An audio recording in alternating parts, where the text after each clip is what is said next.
ಹಸುರಿನ ಬನಸಿರಿಗೆ ಒಲಿದು ಸೌಂದರ್ಯ ಸರಸ್ವತಿ ಧರೆಗಿಳಿದು ಆಹಾ ಓಹೋ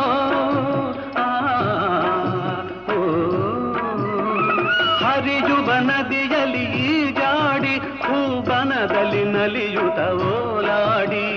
ಚೆಲುವಿನ ಬಲೆಯ ಬೀಸಿದಳು ಈ ಗಂಧದ ಗುಡಿಯಲ್ಲಿ ನೆಲೆಸಿದಳು ಇದು ಯಾರ ತಪಸ್ಸಿನ ಫಲವೋ